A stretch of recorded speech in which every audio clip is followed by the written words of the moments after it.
Hello everyone welcome to agriculture hub मु आपन को एग्रीकल्चर हब को स्वागत करुचे।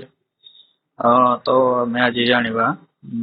क्रॉप इंश्योरेंस कोन आउ पीएमएफवाई कोन या को डिटेल रे जानिबा केमती कोन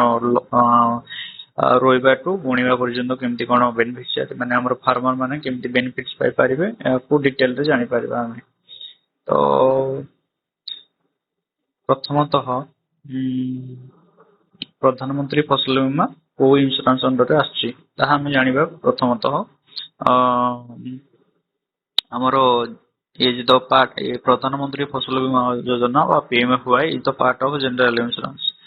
जनरल इंश्योरेंस होछि तीन प्रकार रो गोटे मेरीन इंश्योरेंस तापरे हमर मोटर इंश्योरेंस तापरे अदर इंश्योरेंस अंडर रे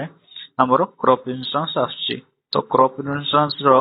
हमर इंडिया रे ताको प्रधानमंत्री फसल बीमा योजना हिसाब रे जणा होछि को 2016 मसिया फेब्रुआरी मासरे लॉन्च करा हेतला launched by the government of India.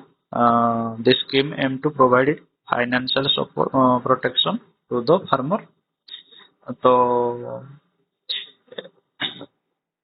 यह को मुख्यतः प्रधानमंत्री फसल बीमा योजना कौन या को आमे कौन माने कौन पई यह करबा और यार कार्यकारिता कौन एबे कहिबा को चाहूची। जल प्रतिकूल जलवायु अवस्था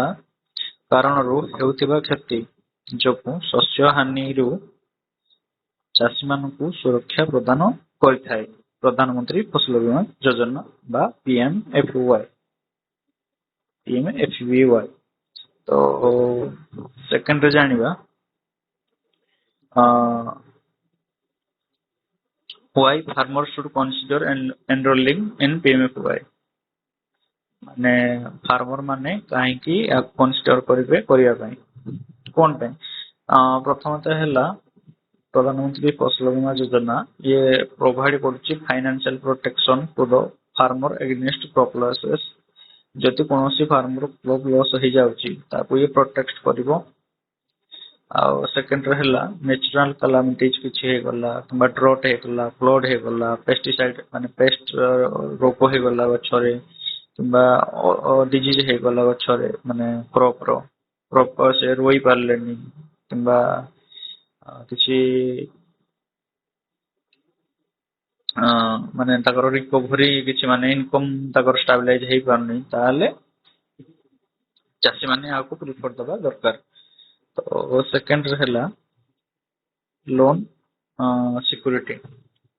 बा रिस्क मिटिगेशन। ये तो जान ले रिस्क मिटिगेशन कोन रहउची तारो मन को बात्या फाता किछि हे गला तो ता पई भी उठे दृष्टि करिया दरकार। और सेकंड रहला आपण जदि लोन आनछंती ताले आपण तो एटा लोन पेमेंट रे हैम्पर भी आसीबोनी ये आपनकर ऑटोमेटिकली बैंक द्वारा कर दे जेबो।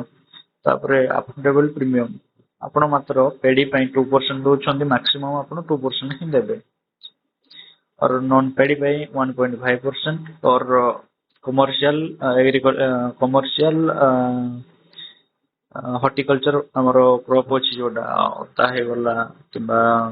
हळदी हे गला तांको मान को पई 5% रहउची। बट आम ओडिशा सरकार 2023 खरीफ टू 2026 रबी तक आम सरकार आमको से प्रीमियम भरि पे आम प्रीमियम ता से भरिबे डिक्लेयर से करछंती। तो एतकी आपन को बुझि पारथिबे। तापर नेक्स्ट पार्ट हैला हमरो कोन पे हम करबा प्रमोशन ऑफ एग्रीकल्चर सेक्टर हमें प्रमोट करबा एग्रीकल्चर सेक्टर को और गवर्नमेंट भी सब्सिडी दोची ता पई तो सेते पे हम कंसीडर करबा। तो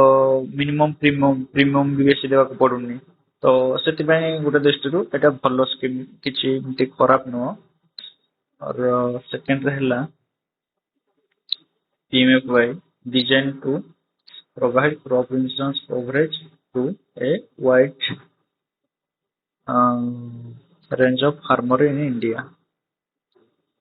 फार्मर हेले हमर दी प्रकार गोटे फार्मर हला लोनी और आउ जने हैला लोन नोनी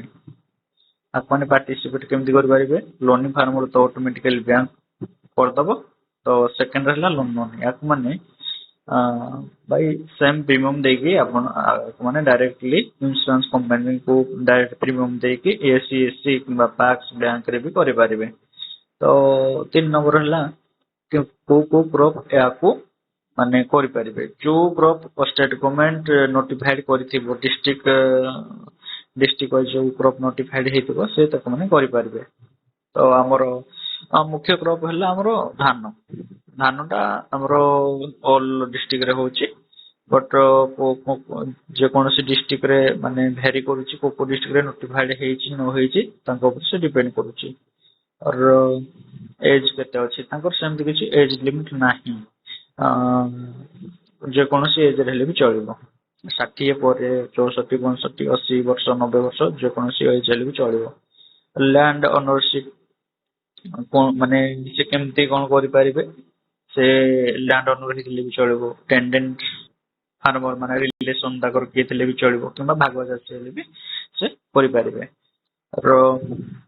यहाँ पाई थैंक यू